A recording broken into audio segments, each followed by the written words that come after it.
Welcome to Vintage Movie Time. I am George. Thanks for stopping by. If you like classic films, things with sci-fi horror, then please consider subscribing to this channel, and that will help us reach other people who enjoy that subject as well. Okay, so today the film we are looking at is Village of the Damned from 1960. This one was directed by Wolf Rilla, and it starred George Sanders and Michael Gwynn. So this movie starts in a small English town called Midwich. And one day, all the people and the animals fall into a deep and mysterious sleep for several hours, and there is really no reason behind it.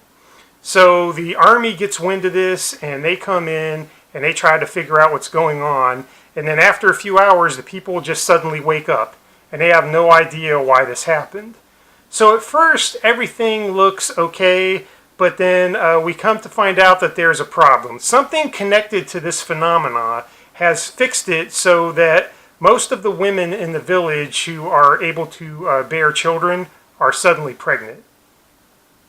Think about that. That's pretty wild. So these women are pregnant, and it's connected to this phenomenon that no one knows anything about. Pretty scary stuff. So from there, things get even worse. The children that these women are pregnant with, the pregnancies don't last the normal term. They are born in a couple of months. And then after they're born, they grow faster than normal children do. So after the span of about 3 years, the children are like 7 or 8-year-olds to us. So they're growing faster, and at the same time, they display some strange characteristics. All of them have white hair. They all speak in this robotic tone. They go around together in a pack, and there is just a creepiness to them. These children also display tendencies that are great for a horror story. They can read your mind, and worse than that, they can control your actions. So if there's something that you're doing that they don't like, or they consider you a threat in some way, they can make you do actions that harm yourself, and it's kind of like a defense mechanism. And that's the real threat, on top of the fact that some strange presence caused this. They're also able to do harm to people. And so from this point on, the human characters of the story, led by George Sanders' character, Gordon Zellaby, they have to try to figure out a way to deal with this and try to figure out a way to counter this. And it leads to some really dynamic storytelling, I think. So let's look a little bit at what this sets up as far as tension in a story. I think it's a great device.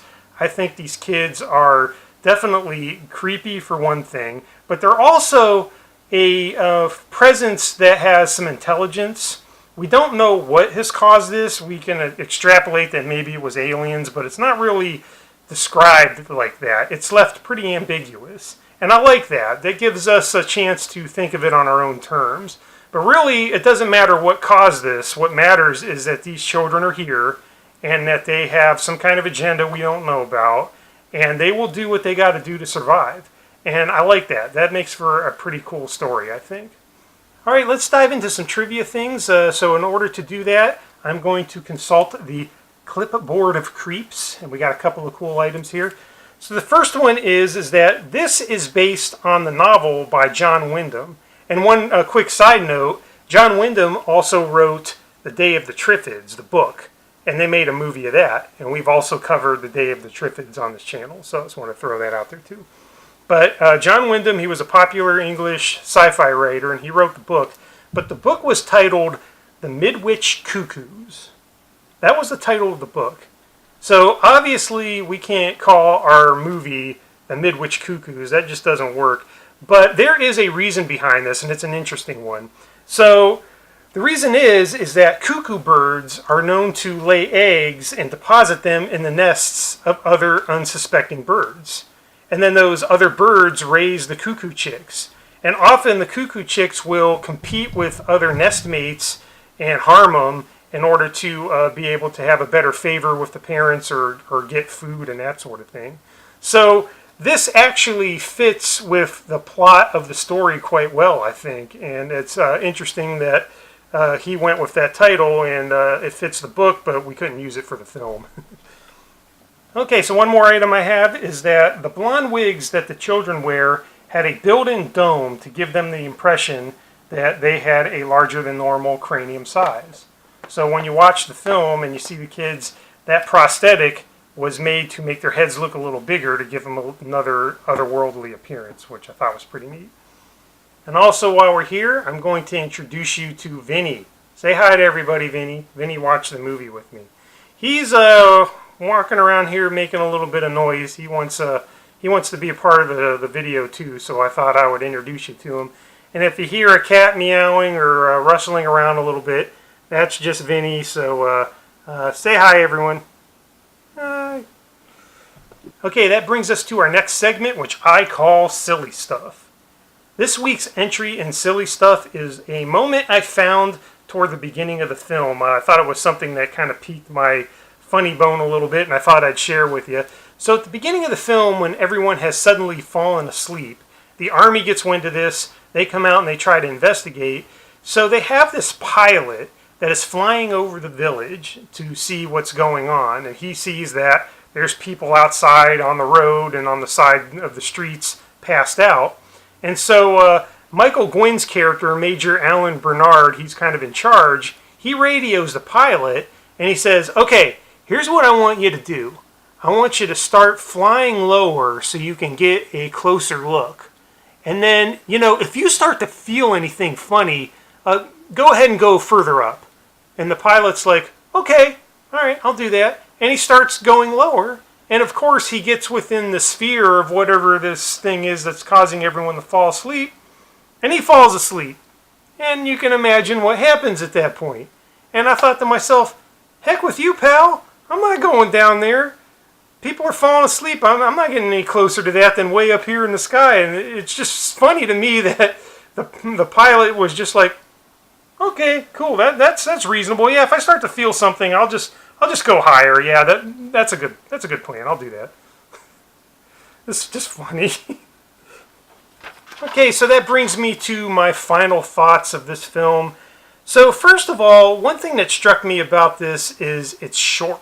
It's only like an hour and 17 minutes, which is very short for a feature film. And there is a benefit to that. It actually gives the movie a sort of TV episode quality. It was a small budget. It was small for a major motion picture. So it kind of gives it a Twilight Zone-y feel to me. There were hour-long episodes of The Twilight Zone. I don't know if you're aware of that. And this kind of feels to me like one of those. It's a little bit longer than an hour, but shorter than most films. So it has that immediacy to it. It's very fast-paced in the idea that it's telling a story in a quick amount of time. I thought that was pretty cool. I also like the look and the tone, especially of the exterior shots. Because apparently they filmed the exterior stuff in a small English town in like November. And so the scenes where we see the sky, it's bleak, it's dark. If we see any trees, there's no leaves on it. And it gives us a creepy fall kind of going to winter feel in that way. And I like the atmosphericness of it too. I also think it's interesting to note how the children really don't harm anyone out of malice. They are more or less doing it out of self-defense. When they feel threatened, they will react like any living creature will to defend itself. And I like that. That makes for good writing. I want to say another quick thing about the writing. Again, this was based on John Wyndham's novel, but Sterling Silliphant worked on the script. Now, if you don't know who Sterling Silliphant is, he was a very prolific writer. This was one of the first things he did as a major motion picture. He went on to do a lot of TV shows. He did Route 66, and he also won an Oscar for In the Heat of the Night. And in the 70s, he was involved in a lot of disaster films like The Towering Inferno and The Poseidon Adventure. So he was a good, solid writer, and I think that shows in this movie. Now, he didn't have the final say in the script, and they had other writers work on it with him. But I think you can definitely see that there is a good hand at the wheel here of the writing, and I think that makes the film work as well. Okay, again, the film is Village of the Damned. Good stuff. Solid movie. It's definitely worth a watch. It's a short watch, and it's got a good pedigree to it. It influenced a lot of things. It had a remake in the 90s.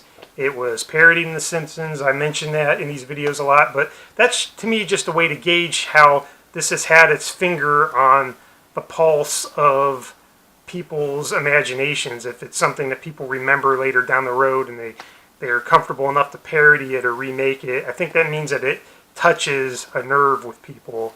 And this film definitely does that, and I appreciate it for that. So again, thank you for taking the time to tune in. I really appreciate it. And until the next time, have a good one.